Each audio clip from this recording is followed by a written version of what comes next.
Hello, welcome back to Cracking the Cryptic and another Sudoku variant to try today. I think I've seen this rule before, but not for a long time. Close Neighbours by Dennis Chen. We'll have a look at that in a moment. Hopefully not too hard today, but I'm not sure.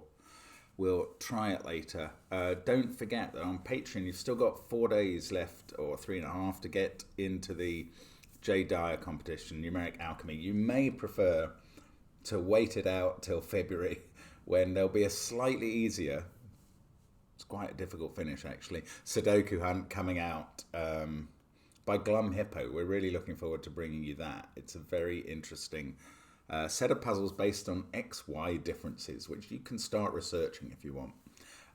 We haven't featured them on the channel for a long time, although we have done in the past. So that's stuff on Patreon along with the crossword solve.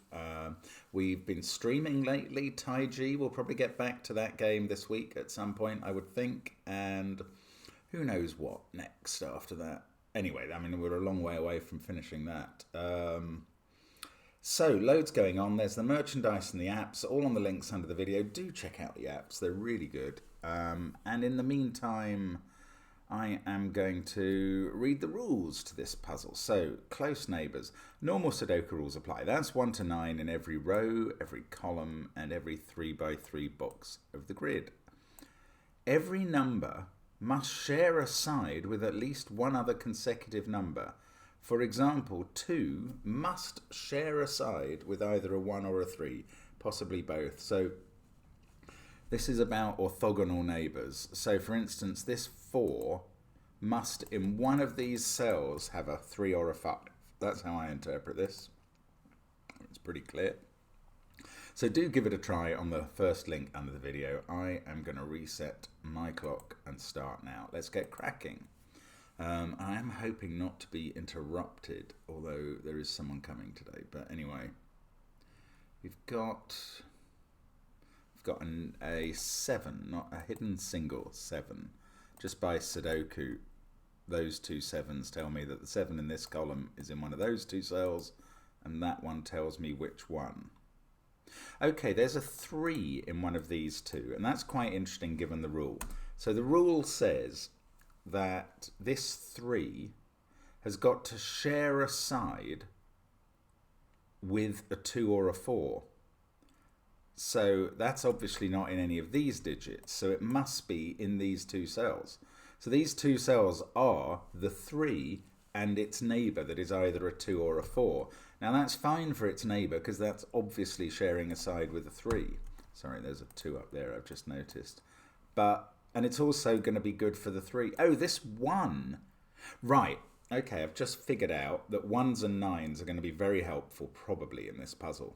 Where we can find them, they have to have a specific neighbour. They're not neighbours of each other, so 1 has to have a 2 as a neighbour. And in this box, 2 can't go in those cells, so 2 definitely goes there.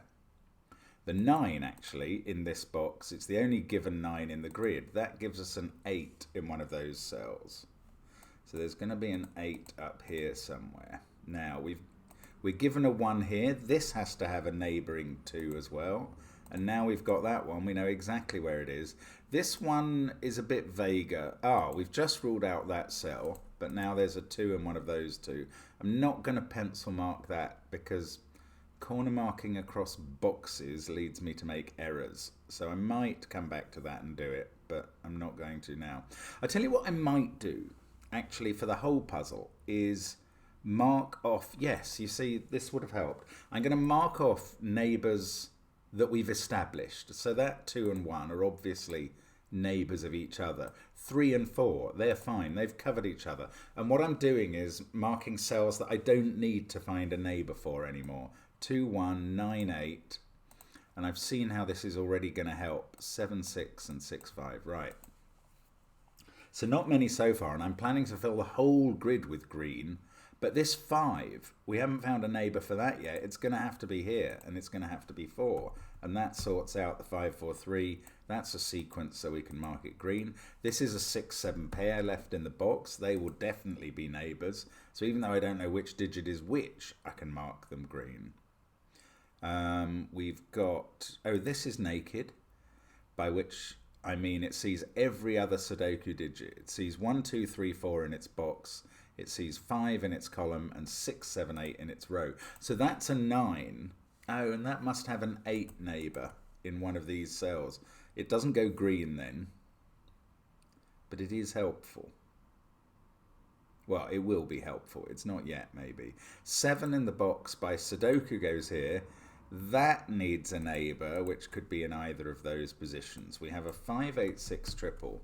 So I'm not getting a lot of this green, but I do know a lot about the numbers. That's a 4 now. Wow, we've got to find neighbours for everything out here. 6, 8 and 9. Right, here the 9 must be next to the 8, so the 6 can't get in the middle. Oh, well, it couldn't because of that anyway. 1, 2 and 5 up here. Now, what's difficult? The 7 is difficult. That needs a neighbour, and it can't get one from those cells, so that's an 8 down there. Now, those are established neighbours. Ah, we can't put 6 in the corner because that only has 4 and 8 as possible neighbours, so that's a 9 in the corner. Oh, we had our first corner was a 3, losing its religion. I hadn't spotted that. We can green the 9, 6 and 7 there are done. Ah, this 3 needs a neighbour, and that's difficult. It can't get it here, or here, or here. It's got to take a 2 above. Oh, this is nice. I mean, I like the way this works. This 4 needs a neighbour, so that has a 5 above. And they are done as neighbours. That's a sequence. Still can't finish these off, I don't think. No, interesting. The way that these are positioned is not actually conducive to getting them done. So we're going to have to try and get up the grid somehow now. I've done a lot in rows 7, 8, 9. Right, 7 in the central box. This is just Sudoku. It goes there. It's already a neighbour of 6. 1 in the central box goes here. Now, 1s are good. That 2 says this is not its neighbour 2. So one of these is. It's probably there, because that can also neighbour that one, but I don't know that for definite. One of these 2 is a 3 by Sudoku. Look, 3 can't go in this spot, because what would its neighbour be? Not 5, 7 or 9, not close enough. And 2 and 4 can't go there, so that's not a 3. This is 3.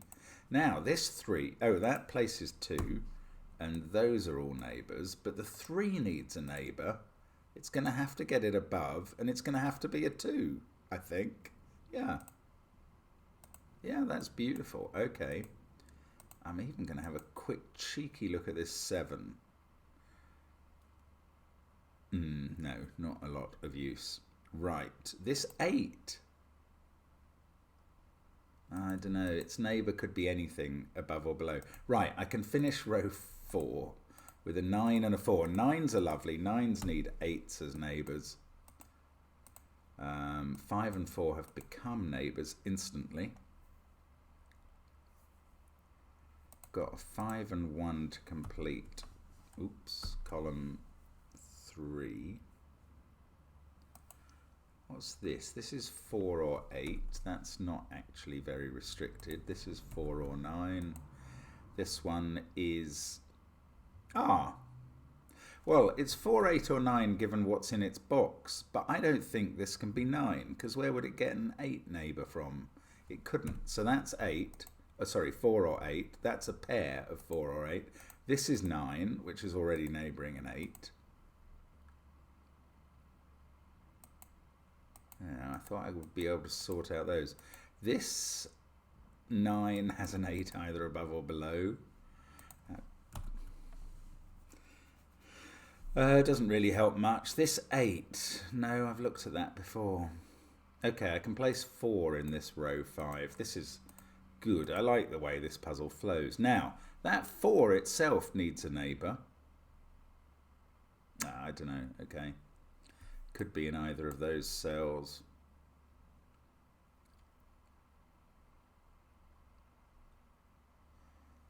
Didn't expect to get stuck at this point.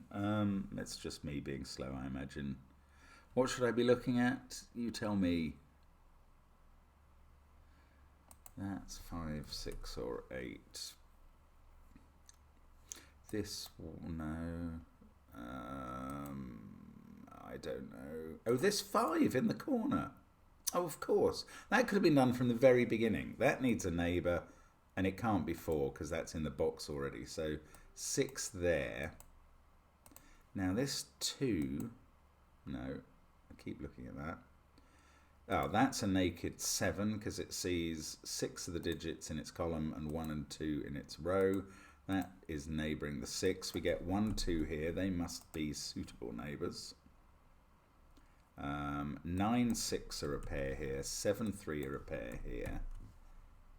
I don't think we could put 3 in this cell. Its neighbours would be 8, 5, 7 and either 6 or 9. So they're sort of resolved. In fact, 3 in this cell can only get a neighbour from 2. So that sorts out the 2, 1. The 7 just gives us Sudoku to do. Oh, and this 9 now needs a neighbour. And there it is. Okay, right. So let's join up that group of neighbours. 8 and 7, 3 goes with 2, 6 goes with the 7 below.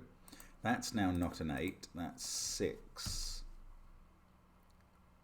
This can't be 8 now, I think, because its neighbours would be 2, 4, 6 and 5. So there we go, they're all done. 6, 5 are a pair, 8's neighbouring 7. This 4 is neighbouring 3. I was about to conclude that was a 5, but that would have been bogus, quite possibly wrong. That's a 4 at the top of the grid. I might be able to just finish off with Sudoku at this point and then check the neighbouringness after that. 3 and 1, that's an 8, 9 pair. It might be a bit ambitious of me, but let's have a look. 3, 9, 3, 8, 4, 1, 2, 3, 7. Got an 8, 9 pair. This is a 5, 6 pair. Sudoku does those. That's a 1. That's a 5. 2, 3 pair there. 1 there. We don't want any neighbouring deadly patterns at the end of this. I'm just going to mark the possibilities here.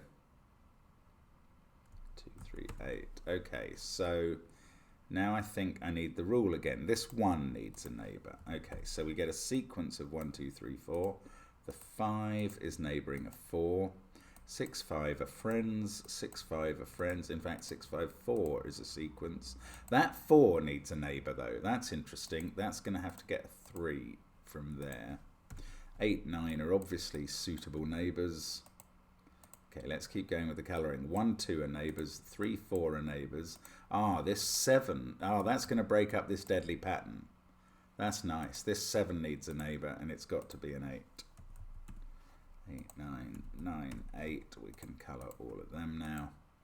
Right, this 1 is going to be the last thing I need. That's going to need a 2 as a neighbour.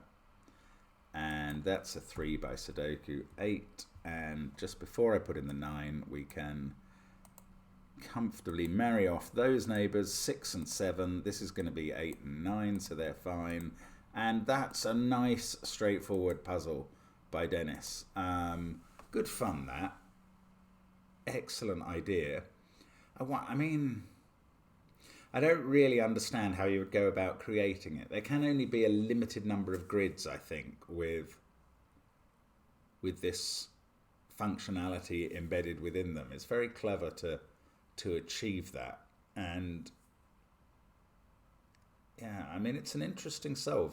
I like the simplicity of the presentation, to be honest. I think that's worked very well. So thank you very much to Dennis for sending it, and I hope you had a go at that one. Nice, approachable Sudoku today. Probably be back with something monstrous tomorrow, I have no doubt, but enjoyable. So thank you very much. Hope to see you again tomorrow, and bye for now.